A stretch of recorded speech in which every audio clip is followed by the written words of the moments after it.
This week, African leaders from government and the private sector, as well as academic, scientific, technological, philanthropic, and civil society sectors converged in Nairobi to confer, consult, deliberate, and formulate consensus on a clear, new, bold, innovative, transformational, and distinct African position on how the international community must engage with the undeniable climate emergency that is threatening human well-being and life on our planet. The Africa Climate Summit is both a demonstration of the unwavering collective commitment of the people of Africa to their vision to make humanity's first home here in Africa, a land of abundant potential, limitless opportunity, and the possibility of shared prosperity. It is also showcases our determination to mobilize a global coalition of emergency responders to ensure that the industrialization necessary to drive future economic transformation restores our planet's vitality and ecological balance. At the summit, our shared understanding became clear that Africa is not only the cradle of humanity, it is indeed the future, and that we are the last frontier of untapped potential in the form of hundreds of millions of young men and women who are educated, skilled, motivated, innovative, ready and willing to drive the enterprises and industries that will unlock the possibilities promised by our immense endowments of natural assets, mineral resources, and green energy potential in order to unleash opportunities and prosperity for Africa and the world on an unprecedented scale. At the summit, we also made it clear that we are aware of the unjust configuration of multilateral institutional frameworks that perpetually place African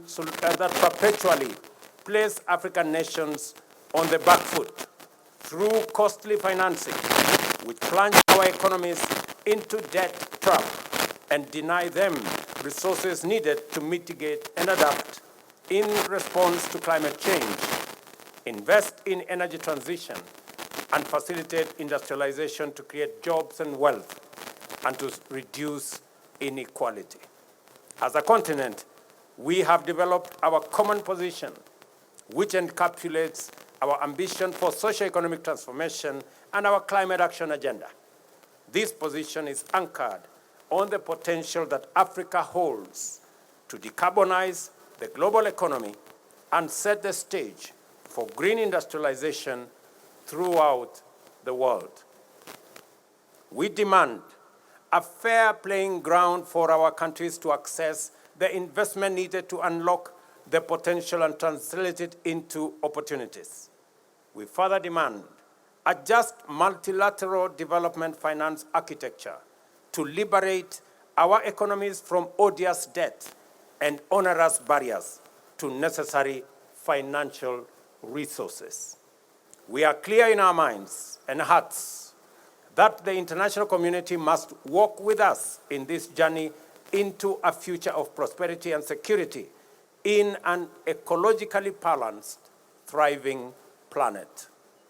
We are therefore determined to have difficult conversations, take hard decisions, and make uncomfortable changes to set international consensus on an Afrocentric and globally inclusive path into an African future. On a continent as young as Africa, it is impossible to imagine the future without the youth. Our young men and women in every African country are the primary stakeholders who will define and drive our agenda for green transformation and sustainable opportunities. Our message will not be clear if the voice of the youth is missing. our efforts to achieve prosperity will not succeed if there are no opportunities for the youth. And our journey will be long and hard and in vain if the youth are not coming with us. Let the declaration of our commitment to act in unison and deliver our aspirations go forth in the firm, clear voice of a united Africa from Nairobi today, and tell the world about Africa's youth potential, opportunity, and its capacity to actualize a world of possibility. We understand that possibility, opportunity, potential, and youth all point to the future. That is why Africa is the continent of the future, because we are a young continent, green and futuristic. Thank you very much. May God bless you, and may God bless Africa.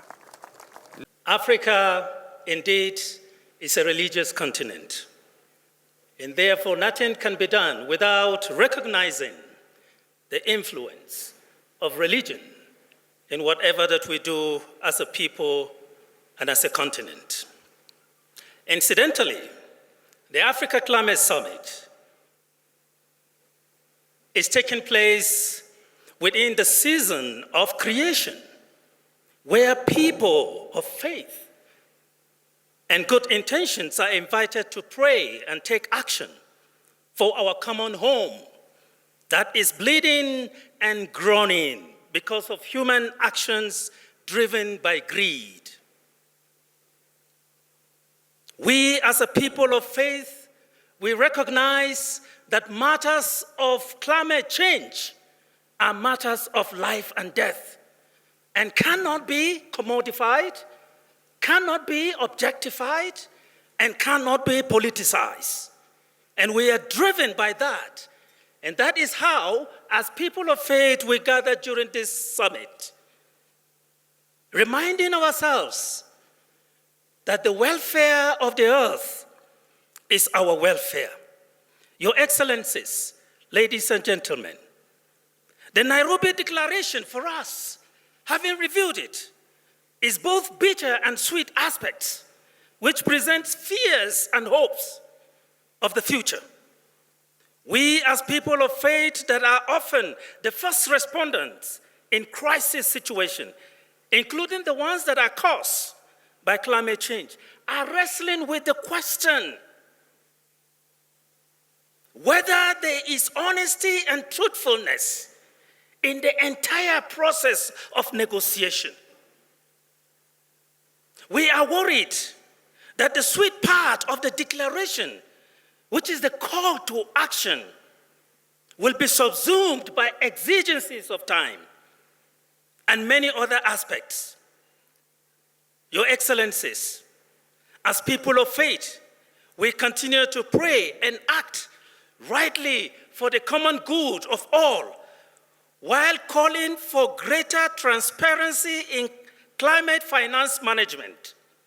It is greatly going to be beneficial if a mechanism like what was used during the Global Fund to combat HIV, malaria, and TB, the country coordinating mechanism is very important, and if we can institute that, all the stakeholders within a country will find space in climate financing that will lead to greater adaptation and resilience for our people.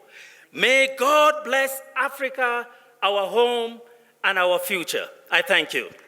I am Philippa Cridle from Sierra Leone, and I'm standing in front of you on behalf of all African children. I'm so happy to stand in front of African leaders. For the past 2 days, His Excellencies, we have had deep discussions, and we all agree that climate change is a child rights crisis, even though we, the children, contribute the least. In Malawi and Mozambique, cyclones have damaged schools and hospitals. In Kenya, Somalia, and South Sudan, drought has caused girls to be sold into early marriage. In Nigeria and Sierra Leone, my country, loss of nature has caused our parents to lose their jobs. Across Africa, people fight for water and land, making families move, forcing children into child labor. We as children don't want adults to feel for us. We want to be included in finding solutions. My fellow children and I propose these solutions. Support children's projects like child-led organization on recycling and tree planting. Climate finance should support school feeding, not just food, but a balanced diet. We also need finance to keep girls in school, not in child marriage. Children are innovative. If you give us technology, we will give you the solutions for our water, agriculture, for our sanitation, and for child protection. And we need children in the climate discussion. We were not included in the planning of this summit. In the future, that has to change. President Ruto, African leaders, let us create an Africa fit for every child. And Santi Wudatenki. My name is Philippa Kreidel from Sierra Leone. In addition, kindly help me, my fellow children, please join me. On behalf of the children in Africa, we want to present our declaration statement to the President of Kenya. Thank you.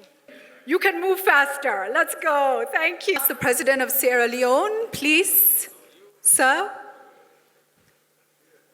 Please, sir. The young lady is from Sierra Leone, so wonderful to have the President there with her. Thank you.